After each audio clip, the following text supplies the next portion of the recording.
Hi, this is Dr. Kirk Megu, TV and podcast host, and also a former university lecturer. Now, yesterday I began my story on how podcasting saved me, right, where I was, but I had to stop because it was getting a little long, and I don't want each of these videos to be very long. So I'm going to, break it down into little digestible parts. So where I left off yesterday was that, I explained to you how I was lecturing at the University of the West Indies here, which is the most prestigious university in the region. I was here for 10 years at the university, and but had a lot of problems there. It really was not fulfilling, what I really wanted.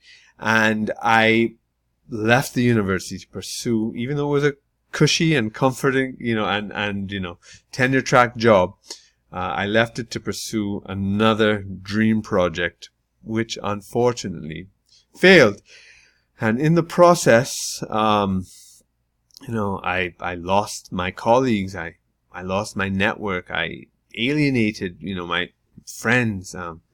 My finances were devastated as well, and after a while, I had to leave that as well, so I could just rebuild, so I could just take control and start over, rebuild my career path, my professional respect, my standing, rebuild my network, and of course my finances as well. And how could I do that? How was I going to do that?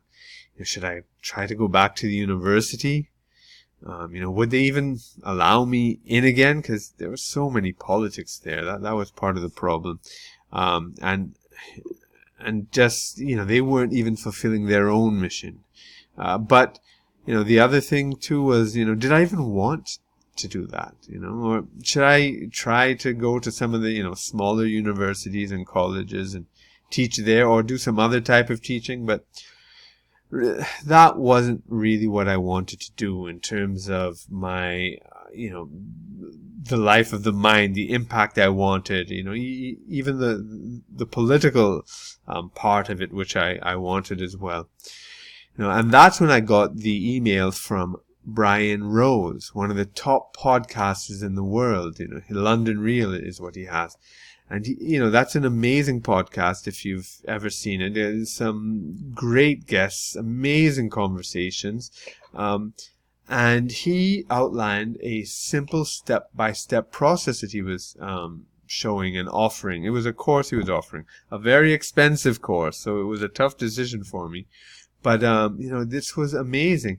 He broke down the whole process from absolute scratch on how to do it. And I just realized that this was how I could rebuild my network. This is how I could rebuild my reputation and my brand. And I would be forced to do this week after week, which I have been doing for the past year. And it's been amazing.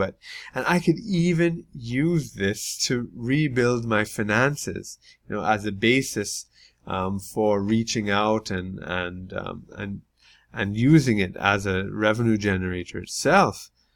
So, despite the price and, where I was financially, I had to incur debt for it, but I jumped head first. I went to do it. So I had that hanging over me, and then I had the self-doubt as well, which is still there, Of course, I didn't know how to do it, so that was out there, but it just seemed kind of daunting. There were a lot of things to do.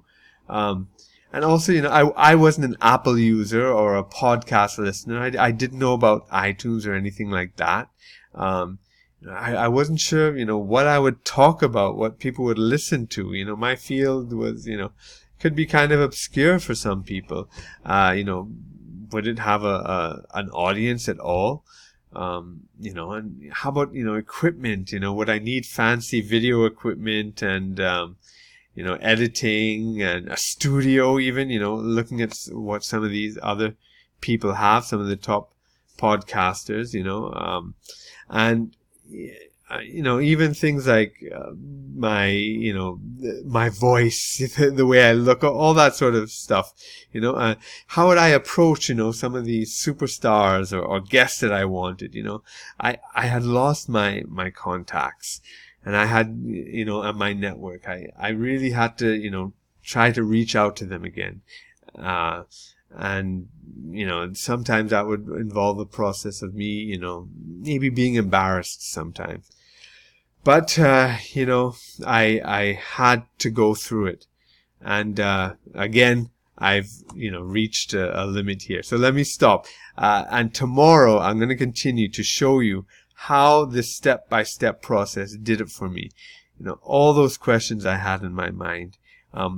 How this process addressed each and every one, and really where it took me. So let me stop again, and I'll see you tomorrow. Take care. Bye.